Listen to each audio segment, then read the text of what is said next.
Hakim-Hakim 3 ayat 7 sampai 11. Orang Israel melakukan apa yang jahat di mata Tuhan. Mereka melupakan Tuhan Allah mereka dan beribadah kepada para Baal dan para Asyera. Lalu murka Tuhan menyala-nyala terhadap orang Israel, sehingga ia menyerahkan mereka ke tangan Kusyan Rishyataim, Raja Aram Mesopotamia. Selama 8 tahun orang Israel takluk kepada Kusyan Rishyataim.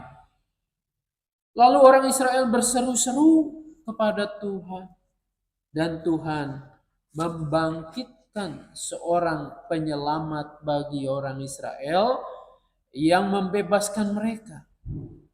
Otniel bin Kenas, adik Kaleb. Roh Tuhan menghinggapi dia dan ia menjadi hakim atas orang Israel. Ia maju berperang, lalu Tuhan menyerahkan Kusyan Rishyataim, Raja Aram ke dalam tangannya, sehingga ia mengalahkan Kusyan Rishyataim. Lalu negeri itu tentram selama 40 tahun.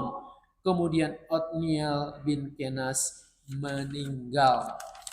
Sampai di sana yang berbahagia, yang mau mendengarkan firman Tuhan, memelihara dengan melakukannya. Haleluya. Bapak Ibu yang dikasihi Tuhan, kalau orang melakukan sesuatu yang salah, yang keliru, karena tidak tahu, maka itu sesuatu yang bisa dimaklumi. Tapi kalau ia tahu apa yang harus dilakukan, tetapi justru tidak melakukan, malah menentangnya, berarti orang ini apa? Sengaja. Berarti orang ini sebetulnya memberontak. Melakukan kesalahan bukan karena tidak tahu, tetapi karena tidak mau. Kerap kali kita juga begitu. Bukan tidak tahu, tetapi justru karena ada sesuatu yang kita pandang ini bisa menyenangkan diri saya.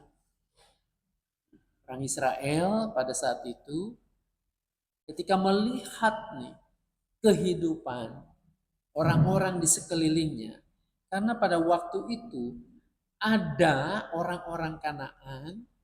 Israel kan masuk ke Kanaan dipimpin oleh Yosua.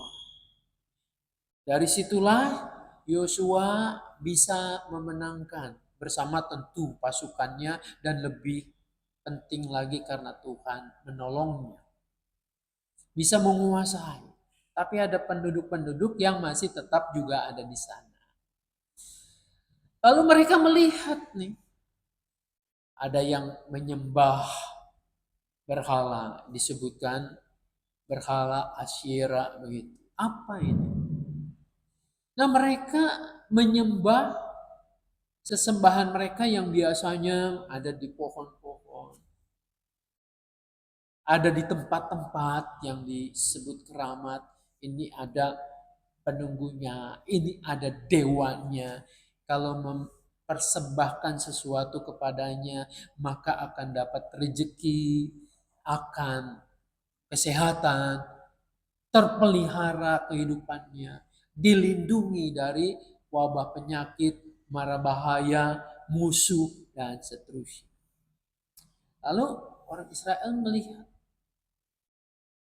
bagus juga ya kalau kita seperti mereka. Hidupnya kelihatannya sehat, kelihatannya terpelihara, kondisi makanan, minuman mereka berkecukupan. Lalu akhirnya mereka menyembah berhala itu. Dulu betul ada Yosua. Yosua yang mengingatkan bangsa itu ketika mau masuk ke negeri perjanjian. Bahwa kamu harus berjanji di hadapan Allah. Bahwa hanya akan menyembah Allah saja. Tetapi ketika Yosua meninggal dan bangsa Israel melihat penyembahan berhala yang lain, mereka lebih tertarik. Jadi ini kehilangan pemimpin sangat eh, penting bagi bangsa itu. Sehingga mereka merasa, oh aku nggak ada lagi yang mengawasi. Dulu kan mereka memang berjanji di hadapan Yosua, di hadapan para tua-tua. Tapi sekarang mereka udah pada gak ada, sudah meninggal.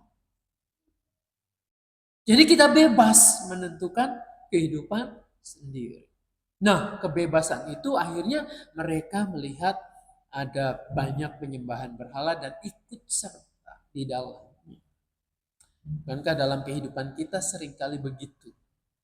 Kalau merasa tidak ada orang yang mungkin cukup berwibawa, yang bisa mengawasi, ya sudah ikut saja kemauan atau gaya hidup orang di sekitar kita. Meskipun itu kita tahu salah, tidak benar. Dalam contoh kehidupan sehari-hari saja gampang kita melihat. Oh, nggak ada polisi, nggak ada yang ngawasi. Ya, seenaknya kita di jalan. Banyak yang lawan arus, ya.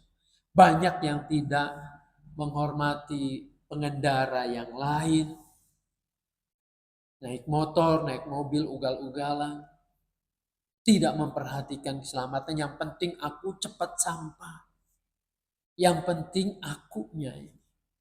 Yang punya urusan. Masalah keselamatan. Nah, ketika ada yang mengawasi, situasinya berubah. Nah, inilah sebenarnya penyakit manusia. Bukan karena mencintai, bukan karena menghormati yang lain, tetapi karena takut. Aku harus tertib, harus benar. Nah, orang Israel kehilangan pemimpin, jadi demikian. Maka terjadilah peristiwa ini pada zaman hakim-hakim. Hakim-hakim yang dimaksud bukan hakim yang modern seperti sekarang ini, yang mengadili perkara, lalu ada pengadilannya yang berdebat di situ. Bukan seperti itu, tetapi pemimpin yang memberikan arah yang jelas, tetapi juga yang terjun ke lapangan, yang memimpin bangsa itu menghadapi lawannya, menghadapi para musuh. Nah, ini ada pemimpin yang pertama ini zaman hakim-hakim. Hakim pertama itu Otniel.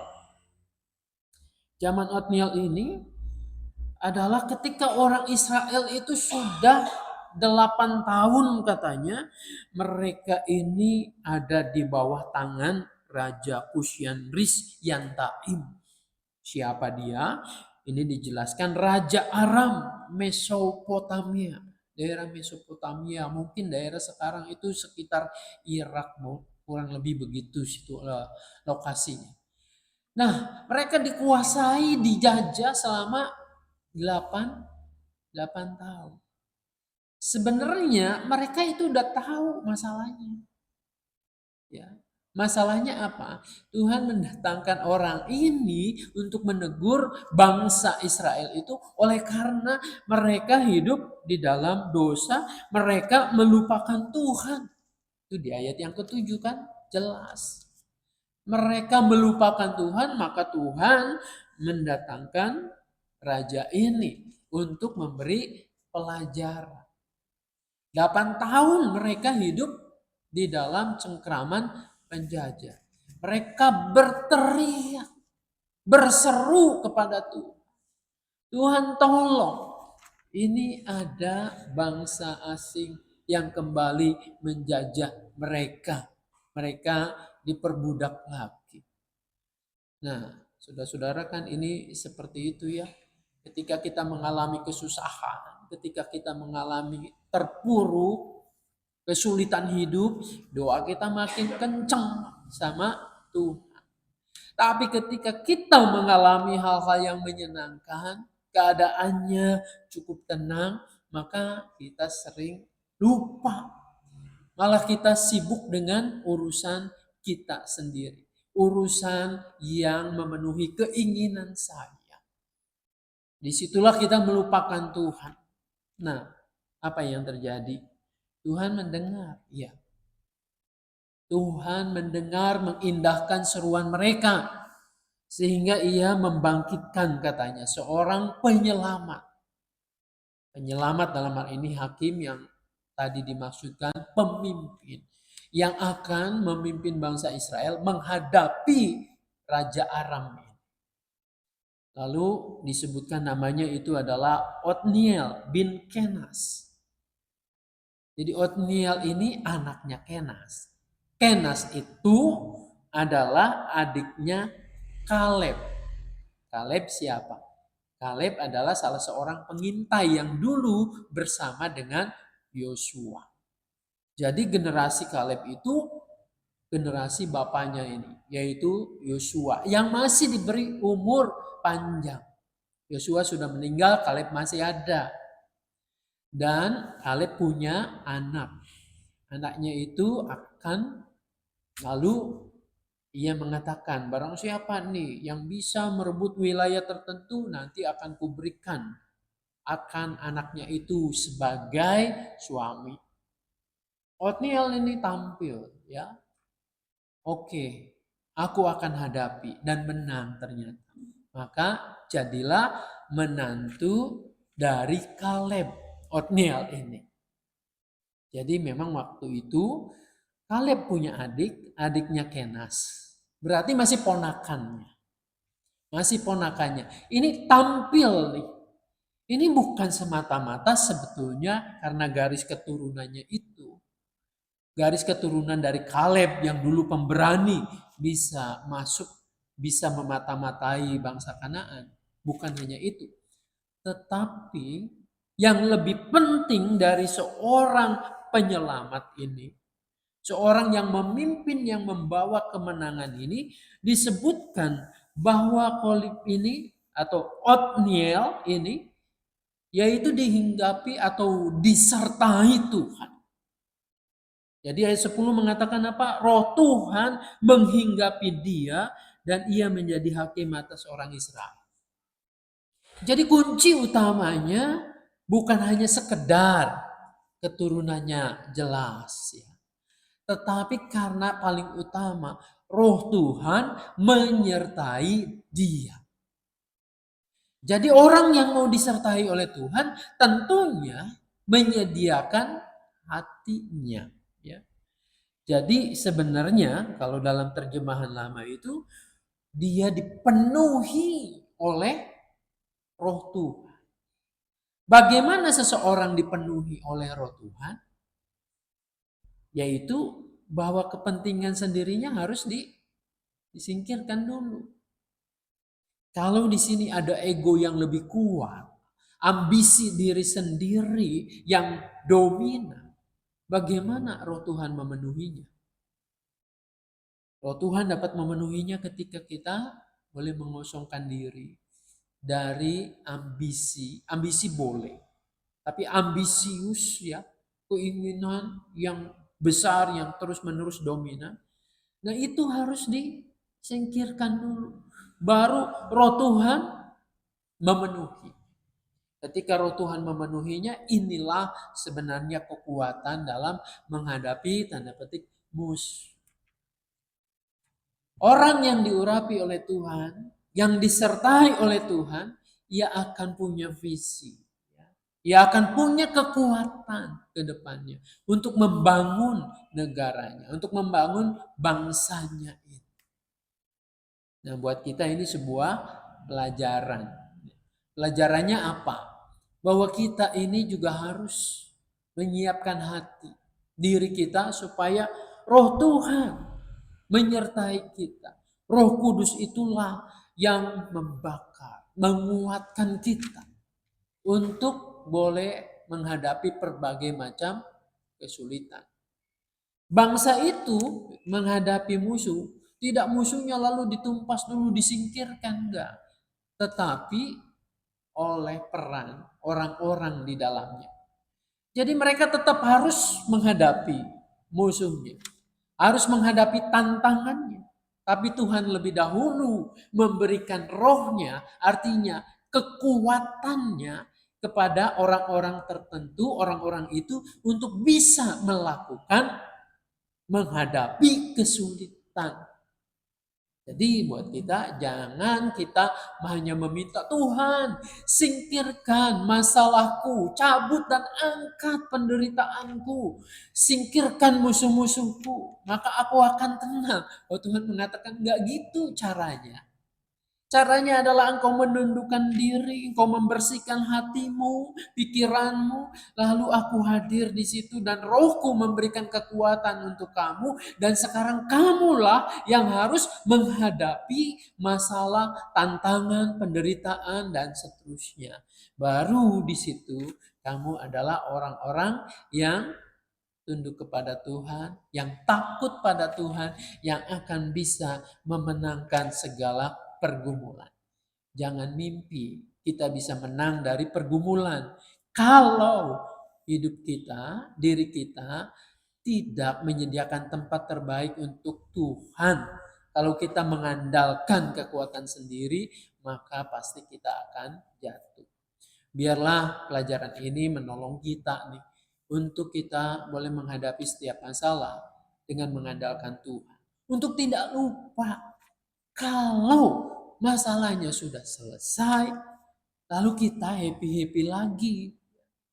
Coba Bapak Ibu akan baca ya ayat selanjutnya, misalnya ayat 12. Apa yang terjadi setelah 40 tahun aman? Setelah 40 tahun Otniel masih hidup, mereka aman-aman. Setelah itu apa? Ayat 12. Namun orang Israel kembali melakukan apa yang jahat. Diulang lagi, ya. Hidup udah tenang, udah nyaman, lalu balik lagi ke situ, melakukan yang jahat lagi. Nah, ini belajar buat kita. Jangan sampai seperti itu. Israel pembelajaran buat kita. Kalau kita sudah ditolong oleh Tuhan, hidup tunduk kepada Tuhan, lakukan kehendaknya. Jangan pernah menyeleweng lagi, karena akan ada teguran lagi. Bosan kan kalau orang salah, tegur lagi, ditegur lagi. Nah, biarlah firman Tuhan yang kita pelajari hari ini menolong kita untuk kita dapat melakukannya menjadi anak-anak Tuhan yang baik. Tuhan memberkati kita. Amin.